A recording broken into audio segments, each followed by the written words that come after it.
Hello, and welcome back to Trumpet'scall. I pray you're blessed today.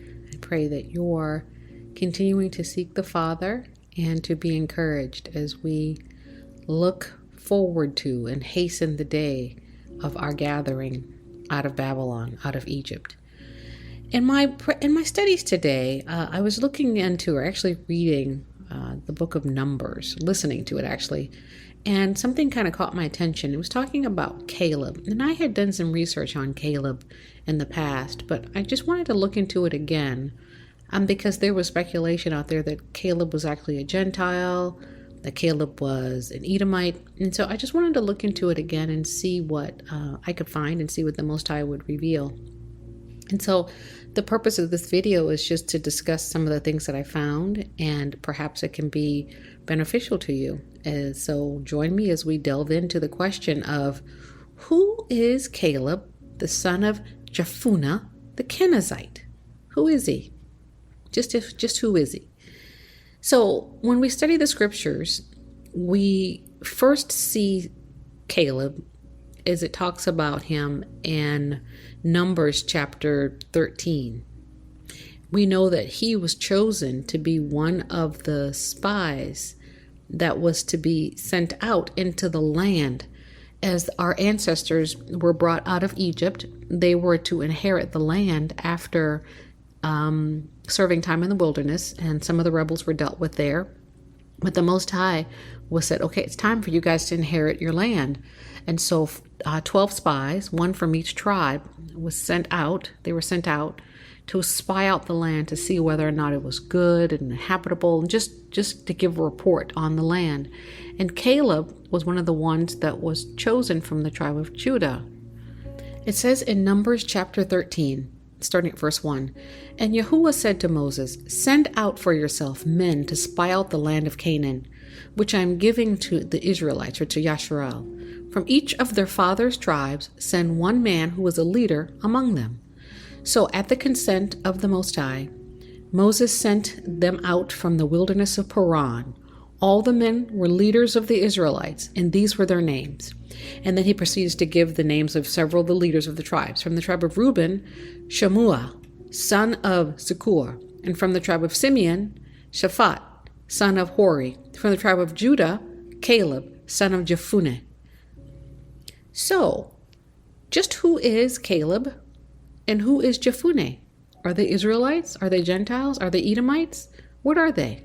Let's dig a little deeper. We read in verse 25 of the same chapter that after 40 days the men returned from spying out the land, and they went back to Moses, Aaron, and the whole congregation of Yasharal in the wilderness of Paran at Kadesh. They brought back a report for the whole congregation and showed them the fruit of the land. And they gave this account to Moses: "When we went into the land to which you sent us, and indeed it is flowing with milk and honey, and here is some of its fruit. Nevertheless, the people living in the land are strong, and the cities are large and fortified. We even saw the descendants of Anak, the giant, there. The Amalekites live in the land of Negev, and the Hittites, the Jebusites, and Amorites live in the hill country, and the Canaanites live by the sea and along the Jordan." Then Caleb quieted the people before Moses and said, "We must go up and take possession of the land, for we can certainly conquer it." But the men who had gone up with him replied, "We cannot go up against the people, for they are stronger than we are." So they gave the Israelites a bad report about the land that they had spied out. "The land we explored devours its inhabitants, and all the people we saw there are great in stature. We even saw the Nephilim there, the descendants of Anak that came from the Nephilim. We seemed like grasshoppers in our own sight, and we must have seemed the same to them." So Caleb, along with Joshua, were the only two who gave a good report about the land, who had faith in the Most High's ability to save them and to conquer their enemies before them. So we see that Caleb, not only a leader in the tribe of Judah, chosen as a leader in the tribe of Judah, but also a man of faith, and a man who had the foresight and the knowledge to know that if the Most High be for you, who can be against you? Let's dig a little deeper. We see from this entry from Wikipedia that Caleb, sometimes transliterated with a K, has the Hebrew pronunciation of Kalev. And it's someone, of course, we've read about who's been represented as a leader of the tribe of Judah as they were traversing Canaan, entering the Promised Land. It's also been referenced that he is found, he is spoken of in the Quran, although his name isn't mentioned. But according to the Jewish Encyclopedia, Caleb signifies dog, which is a reference that our Hebrew people, have used regarding the Gentiles, calling the Gentiles dogs. So does that perhaps indicate that he was a Gentile in some way? We don't know. Some people thought that the dog was a totem for the clan. But if he was from the tribe of Judah, we know that the totem for Judah is a lion. So we're not sure. It's the word Caleb also can mean faithful, zealous, ruthless, brave, and bold. So he certainly was faithful, zealous, and bold and brave, and maybe probably most likely ruthless in battle. So he was wholeheartedly and single-mindedly devoted to the Most High and his ability to save. But who was he? So let's see if we can figure out who his father was, Jephunneh. So the first mention of Kenizzite, because we know that they're called Kennazites. And as far as we know, that's not one of the clans of Judah. So who are the Kenizzites and where'd they come from? Okay. So I found this article on gotquestions.com, and it says the Kenizzites, or a group of people during the time of Abraham.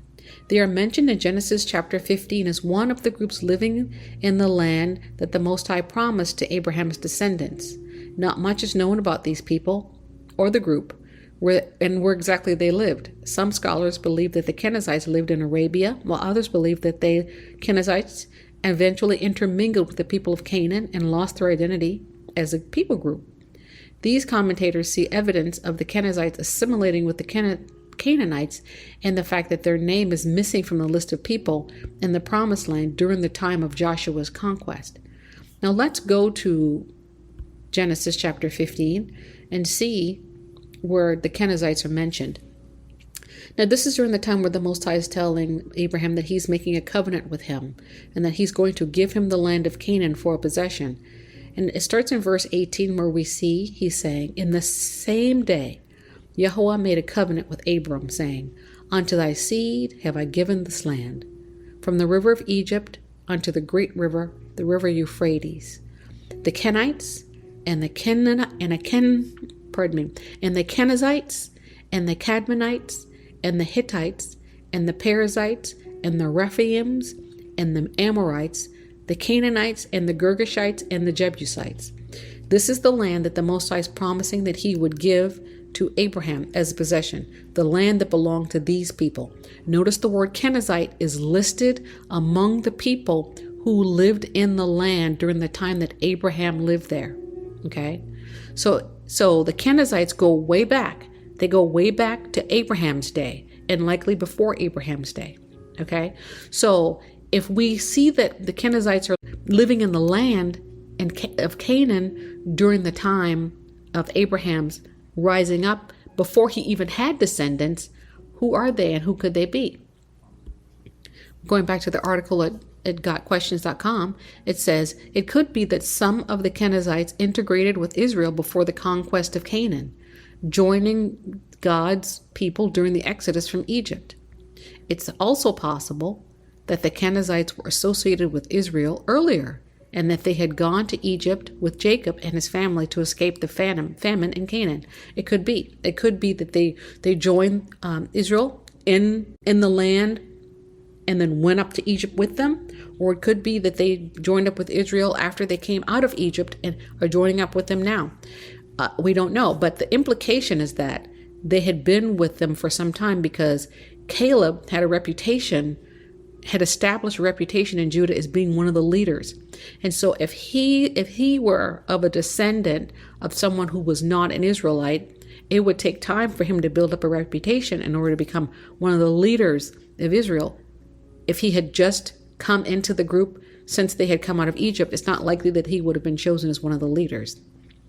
So if I had to guess, I'd guess that the Kenizzites connected and joined up with Israel before they went into Egypt. And remember, the scripture talks about the mixed multitude going in and coming out with Israel. And so that mixed multitude consisted of Egyptians, but also other Canaanitish people in the region who lived amongst Israel.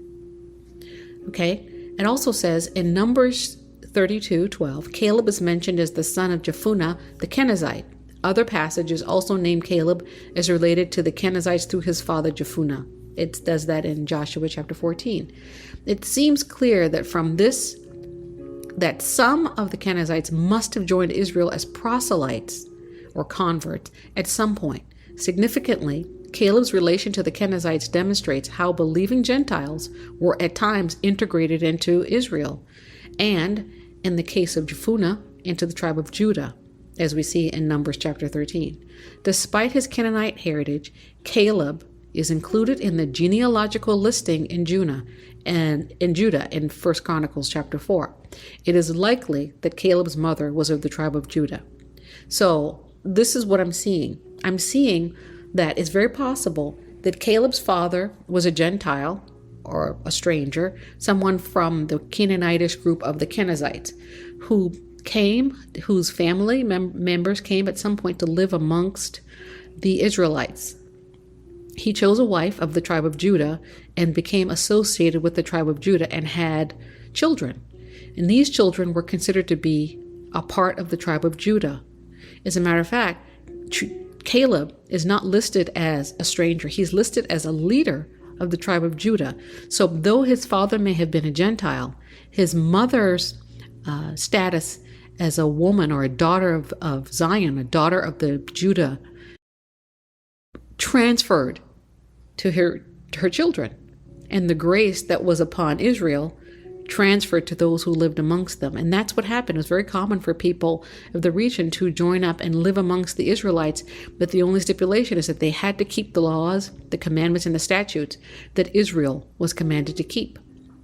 So let's look into this idea that somehow Caleb was an Edomite. I think that there's a pretty simple explanation that shows that he cannot be an Edomite.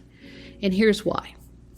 Okay, so when we look up the word Kenizzite, we see that the word Kenizzite, it means a descendant of Kenaz. And so people are looking at this and they're saying that because Kenizzite means descendant of Kenaz, then the Kenizzite must be Edomites because Edom had a descendant named Kenaz.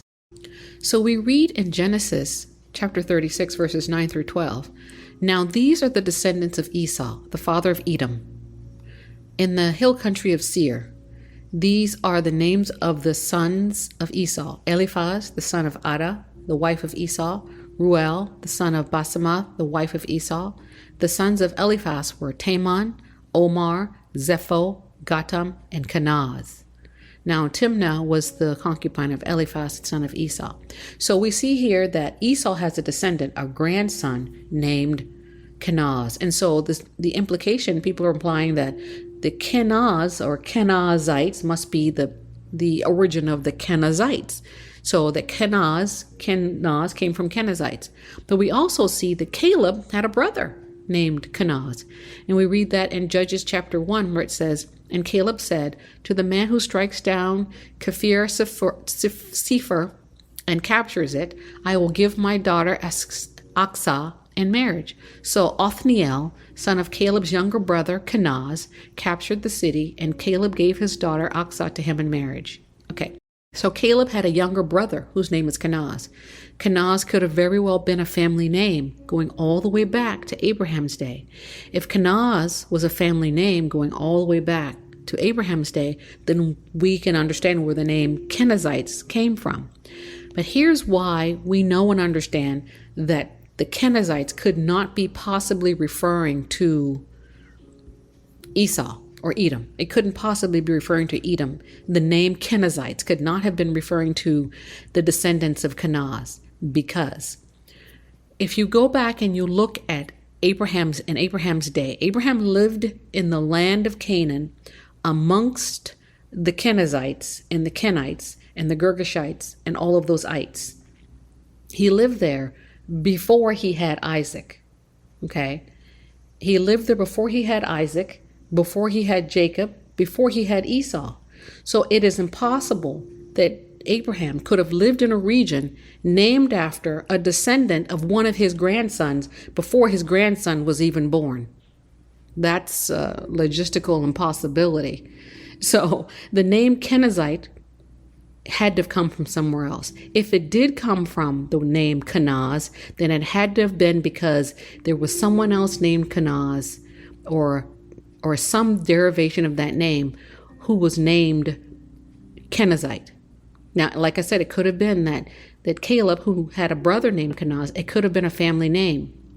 And that could have been the origin of the word Kenaz and Kenizzite, but it wasn't Esau's descendant. Let's take a look at the book of Jasher, and it shows us that Abraham was a contemporary for at least a short period of time with Esau and Jacob. It says here in chapter 26 of the book of Jasher, verse 28, "And Isaac answered his father and said unto him, That which my Lord has commanded, that will I do. And I will not depart from the commands of the Lord my God. I will keep all that he commanded me. And Abraham blessed his son Isaac and also his children.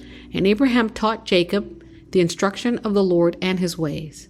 And it was at that time that Abraham died, in the 50th year of Jacob and Esau, the sons of Isaac, and all the days of Abraham were 175 years, and he died and was gathered to his people in a good old age, old and satisfied with his days, and Isaac and Ishmael, his sons, buried him." Okay, this is consistent with scripture that Abraham died at 175 years old and that Isaac and Ishmael buried him. Some people don't subscribe to the extra biblical books, but I do, especially the book of Jasher, because it's actually referenced in the canon. So we see here that Esau and Jacob were 15 years old when Abraham died. They couldn't possibly have had children or grandchildren by the age of 15. I guess it's possible, but not very likely. And so, even so, it's a logistical impossibility that Esau could have had descendants that would have been the name of the region or the people in that land that Abraham lived in before he even had children. So I'm going to say that that's a no to Caleb being an Edomite. What's most likely is that Caleb was the son of Jephunneh, who was a Kenizzite, who was one of the ites who lived in the land, who at some point in time came to live amongst the Israelites, whether it was before or after they went into Egypt. He lived amongst them, likely kept the laws, commandments, and statutes of the Most High, because he raised a son who was faithful. Caleb was faithful to the Most High, and he believed in the Most High. So Caleb was half Gentile, half Hebrew, in all likelihood, because his mother was most likely a woman of Judah. So there are people out there right now saying that those who are involved in interracial relationships, their children aren't classified with the tribes of the Most High. And this story of Caleb gives a different picture. As long as one parent is of a tribe, the Most High seems to be associating the children with that tribe. Caleb's mother, most likely, was from the tribe of Judah. And though Caleb's father was a Kenizzite, who was not from the tribe of Israel, the Most High associated Caleb not only as a son of Judah, but also a leader in Judah. When Moses brought forth Caleb as a leader, the Most High did not say, "Oh no, we cannot choose him as one of the leaders of Judah because his father is a Kenizzite." The Most High looks at the heart. He looks at who's faithful, who believes him, who trusts him, and he chooses accordingly.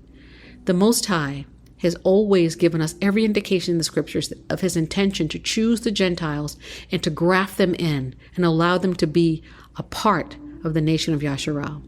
And because Caleb lived amongst those of Judah, he inherited land in the area of Hebron, just like those in Judah inherited. though he was not a native born son of Judah. So